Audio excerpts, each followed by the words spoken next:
Yes, ma'am. Brigadier, let me put this so that we are not misunderstood. Yes. I read to you the contents of Exhibit J as they are. I did not take you through the description of Makaleni for the truthfulness or non-truthfulness thereof. I was simply reading the statement because I am aware, as you've already told the court, that Mr. Makaleni is deceased. So there are issues with Hearsay Evidence Act that must still apply, and the state did not apply for that evidence to be let in terms of Section 3. As the court, please, my lord, there's a legal proposition. Once you put a statement on record, you are saying, my lord, that it's not in dispute. You consciously put hearsay evidence on record. If you put hearsay evidence consciously on record, you cannot later on complain that it cannot be admitted. That's what my learned friend did. We therefore submit, my lord, that the proposition that is being put to the witness now that this is hearsay evidence is not correct, since they themselves put that on record. My lord, that aspect is dealt with because I can tell this court. What? I can tell this court that Amanda Steenkamp, who compiled Exhibit J, it is my intention to call her during our defense case. Yes. I think you're talking at cross purposes. He's quoting a legal principle, your brother, Andoi. Yes. Concerning putting hearsay evidence.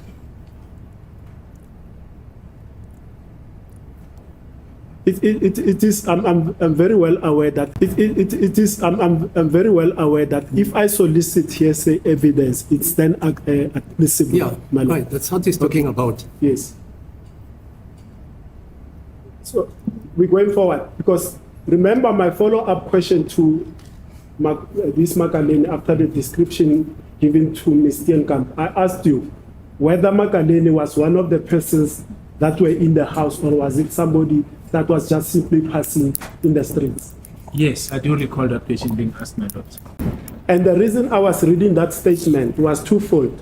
One was to show the description of the firearm provided by the people in the house, and secondly, to show that the people in the house themselves, to Mrs. Steenkamp, none of the people described the features, the height, the length, anything to Mrs. Steenkamp. Those were my reasons. So the description of dreadlocks, golden insert, 1.8 meter in height, came from Makaleni, who's not the person that was in the house. That was the purpose I was showing. I was reading Exhibit J. No, it is correct, my lord, but one also must understand on what context was Makaleni called in as a witness. If you read his statement, he indicates that he was passing the Kumalo's house, that was the scene, and he saw people who were sitting outside, which he took note of. As he was coming back, I think from the shop or from a certain walk, he saw some of these people running to an opposite direction. And then later, when he get closer to the Kumalos, that's when he was informed that these people who were running were involved in the shooting. So that's the context. That's why the investigators focus on him, because he was able to identify the alleged perpetrators outside the house before the incident took in, before they went into the house. That's how his statement was taken. So it was in that context. Uma ke bekufundela ke lo exhibit J bekutshengisa ke ukuthi ke abantu labo ababesendlini ke bona akukho abakhuluma noma bechaza ke ukuthi labo abantu ababesendlini omunye wayenezinyoka legolide noma ke bechaza ke ukuthi kunama feature athile. uMakeleni yena kwakuwumuntu wayendlulela yabo kuyiqiniso ukuthi wayendlula ke lapha emgwaqweni kodwa wabona ukuthi kwakunabantu ababe lapho ke uma esebuya ke futhi la ayebuya khona esitolo noma ke kuhambo lolo ayothathileke wabona ke futhi labo bantu labo ke sebegijima noma bebaleka ke manje la esezotshela khona ukuthi labantu ke abebebaleka ke ibantu ababe lana ingakho ke singabaphenyi ke sabona ke kusemqoko ukuthi start istatement sakhe. My Lord, I see it's just past 1 o'clock. Is this an opportune time to take the long agenda? Okay, fine. Sorry, just let's say witness who speaks about a garage. Is that the same gentleman? A See, what? persons at the garage. Garage. No, No, remember that. no. This one speak to them. He places them Who around says the case who says he house. saw some people at the garage? No, I think gas station is the word Gas that is station. being Okay. used. Hey, madam. It's that witness. It's the same. Well, not the witness. It's the same person, my lord. Let's talk about court today and some of the strange things that happened. Trust me, there's going to be a lot of clips. So make sure you're subscribed so you don't miss my next upload because wow. So in this clip, it was about Makaleni, not sure which is which, depending on who's talking, because interpreter says Makaleni and then everybody else says Makaleni. So let me know in the comment section what the correct pronunciation is. So let's get into it. Who is Makaleni? Let me introduce him to you. He has passed away. Okay, he is an eyewitness. That's right, you heard me.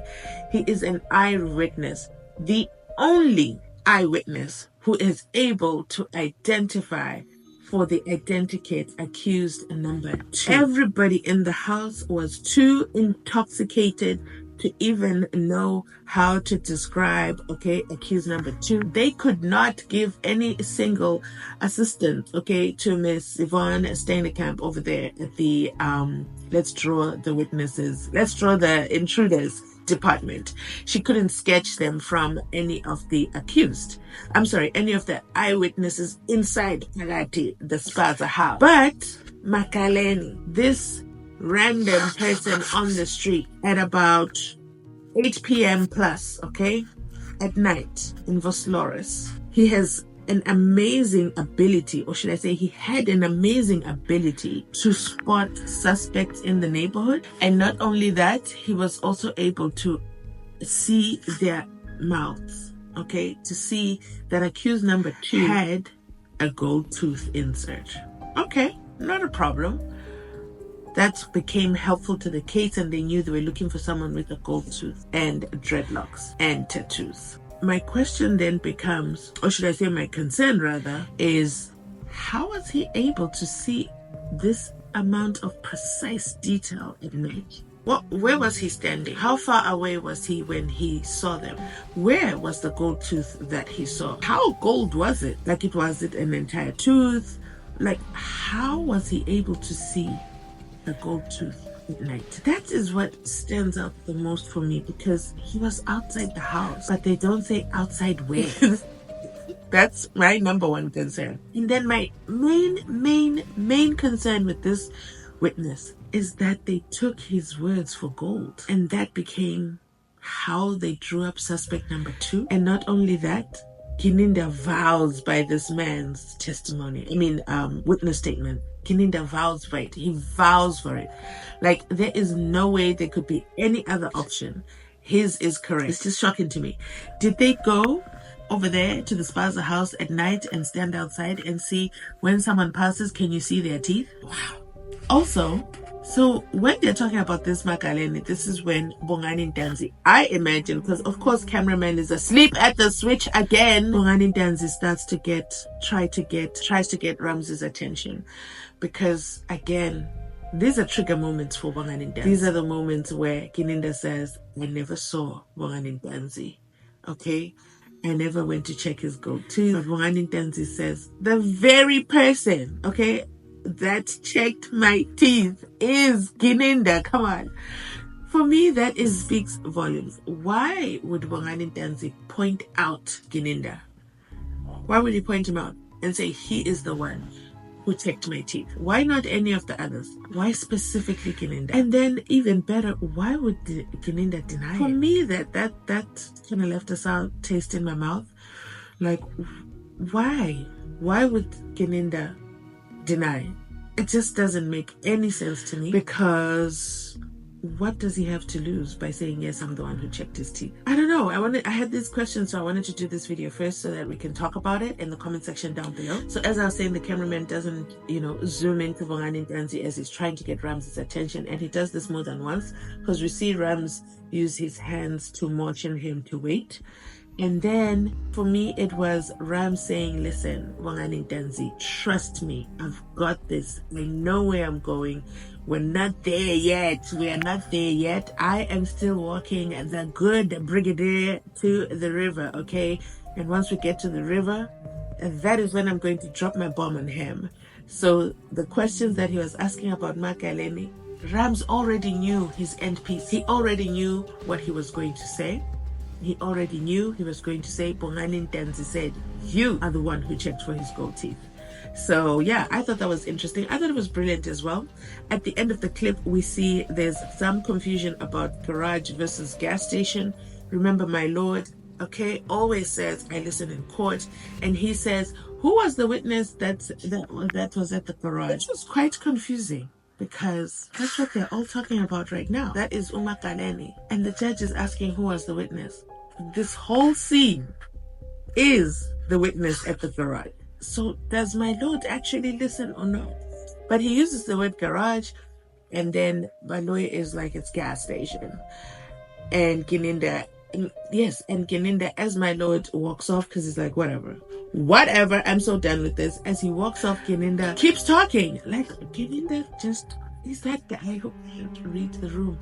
When they say all rise, it's game over. The record is off. You can't keep talking, Gininda. Like, hello. And he says, yeah, at the gas station, that is Umakaleni, my lord. Yeah, absolutely interesting moment. Absolutely interesting moment here. But yes, Makaleni is the only eyewitness who was able to help Yvonne Steenekamp draw accused number 2. No one else. No one else in the house. Nobody else in the house was able to do it. But as you know, Zandi Kumalo and Utumelo were surprisingly very able to identify Ubongani Ntanzi in court. How ironic. So sorry, my audio must be horrible. I'm sorry about that. I just noticed my mic was off the whole time, so please bear with me. I'm sorry about that, guys. I just want to read and add as well Amanda Steenekamp's statement with regards to witness number 5, who is Mr. T. Makaleni, okay? And it says, Mr. T. Makaleni compiled the face of suspect B. He saw 3 unknown males in the vicinity of a gas station. Busy on their cell phones. So these 3 unknown males were standing together and they were busy on their cell phones.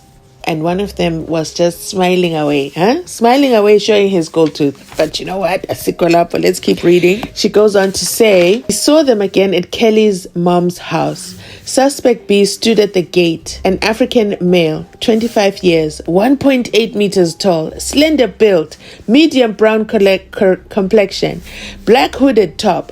Witness saw a golden insert in the upper teeth. The hairstyle is dreadlocks.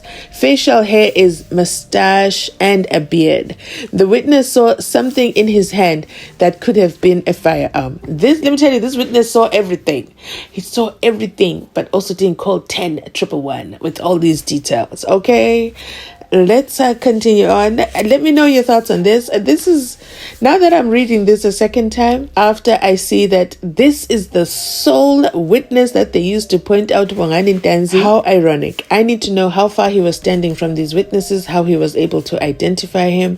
There should have been a point out, just like they did with Umuzi Sibia. They should have done the exact same one with Umakaleni, and at night. And at the gas station, exactly where he says he saw everything. Let me know your thoughts on that. Of course, you know, the house rules. Let me know your thoughts down below in the comment section. I definitely want to hear from you. You know the house rules. I'm not going to go over them in this video. Like, comment, subscribe, share, and done everything. Okay? Thanks for watching. Catch you on my next upload.